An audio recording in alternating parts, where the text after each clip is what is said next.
Well, I didn't cover this, but now we're going to cover it now, but I'm a little late to the discussion about it. But some interesting clips came out of this event, the Turning Point USA, I think it's Young Women's Leadership Summit or something like that, and a lot of these right-wing figures, media, influencers, and politicians. And I want to talk about Lauren Boebert speaking at this, and she's continuing with her kind of declaration of war against the leadership within the GOP, Kevin McCarthy, over her opposition to the now signed into law agreement between Joe Biden and Kevin McCarthy to suspend the debt ceiling for 2 years in exchange for some policy concessions on the part of Biden over to Republicans. But you might remember, and then we'll dive into some clips from the speech, Lauren Boebert, as well as Matt Gaetz and others, are really unhappy that it seems, and I agree with this analysis, while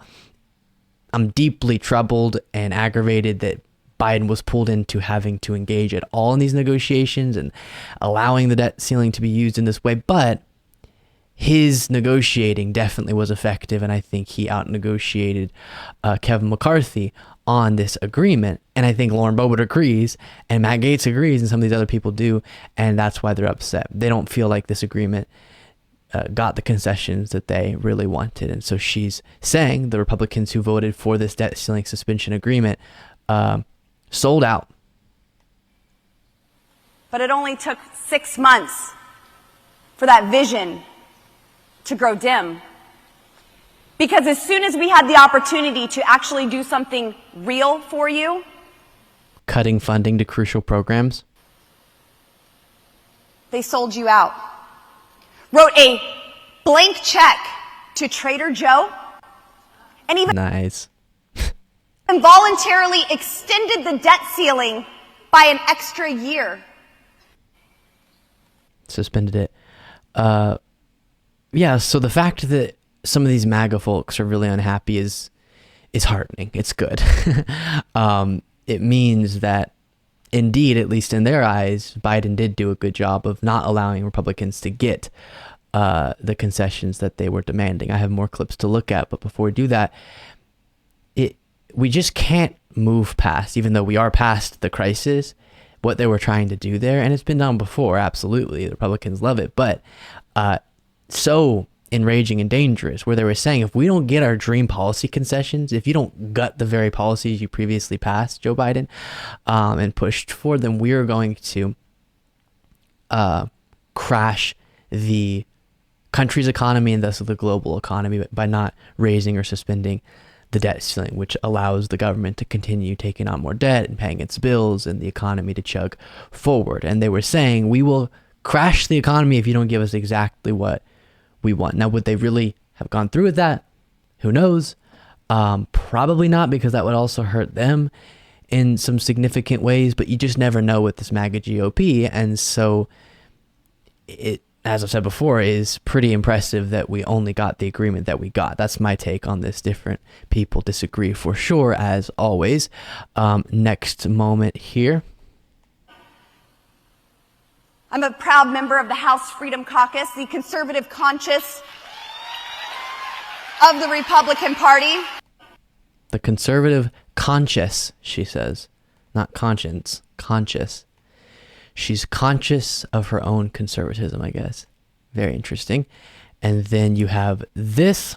We saw the Uniparty take that bill that would protect Americans' Second Amendment rights and use it as a bargaining chip and a bully pulpit to say, you will never defy us again. And that's why in the upcoming days, maybe weeks, you will see that we are not giving control of the House floor back to leadership who threatens the Second Amendment rights of Americans and who further puts you in debt because it makes them feel good while they soak in the swamp. Why does anyone buy into that? Why is that? Woohoo! Lauren Boebert, you're crushing it. It's just a masterclass in humiliation over and over. So, of course, she's talking about there. When she's talking about the Second Amendment, this, that, and the other thing. There's this pistol brace bill and essentially we talked about this in the past, but the Bureau of Alcohol, Tobacco, Firearms, and Explosives, we call it the ATF, they extended or implemented further regulations of what are called pistol braces, these stabilizing braces that make certain pistols more like more dangerous rifles. And so that is being more heavily regulated because of what is kind of assisting in turning this pistol into, so more regulations on it. And the House Freedom Caucus is very unhappy with that. So they're proposing a bill that would roll back this regulation, these extra regulations on pistol braces. And right after the agreement debacle, it seems that was tabled, that was set aside. Kevin McCarthy no longer was assisting in pushing that bill to the floor. And now they're saying, if we don't get this rolling back of pistol brace regulations, then we are going to bring the entire House of Representatives to a halt. We are not going to allow you to do anything, Kevin McCarthy. And I gotta say, while it's bad because we want our government to be productive, true, but this MAGA Republican Party, productivity from them is never great. So I would rather them all be kind of caught up in their own fights with one another, so they're spending less time fighting against progress and instead just kind of having their little GOP civil war. Fine with me. Last thing we'll look at here from Lauren Boebert, outside after her speech or before her speech or something at the same conference, she was being interviewed and said this. Steve has always said something doesn't smell right when it comes to Ukraine, right? There's something that is the thing itself going on there. Do you think, obviously, it's no conspiracies, only coincidences? That's the only thing I disagree with Steve on. I think there are conspiracies and not coincidences. But do you think that the fact that that document has to do with Ukraine, how do you think that impacts the Biden regime's approach to the Ukraine war? Well, I think many of us have been saying that there is something very corrupt going on with the payments that are being made to Ukraine, the hundreds of billions of dollars that have been sent over to Ukraine. It's not about democracy. It's not about liberating a country. It feels more like money laundering than anything. Steve is Okay. Things we've heard before. Quickly, just a little advice for y'all, something I try to do. You'll notice all of these kind of anti-Ukraine individuals will call it the war in Ukraine or the Ukraine war. And I understand it is a war going on in Ukraine. So it's not that that's lying or something like that. But just because words do impact people, I try to make sure that, because this gives you a sense of what's actually going on, phrase it more often as Russia's invasion of Ukraine, or if you want to, Russia-Ukraine war.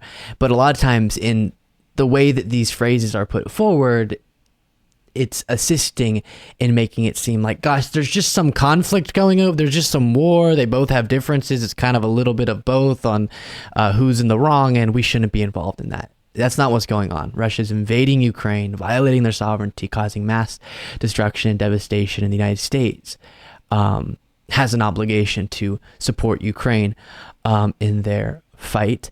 And let's see what else was said there. Oh, they're trying to connect it to, I guess, the allegations against Biden from the GOP right now of him being bribed. We're still waiting for the evidence to be brought forward on that.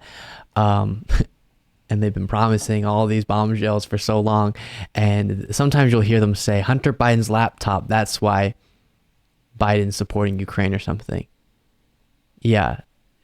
What am I supposed to do with that? Yeah, that's why the United States has a standing policy of supporting Ukraine against Russian aggression, not necessarily at a certain magnitude. We're definitely stepping up in this moment more than we have in other situations, but we've sent aid for a very long time. We've had the stance that we would be against Russia's invasion of Ukraine, all of that was just preparing to help Zelensky because he has Hunter Biden's laptop or something.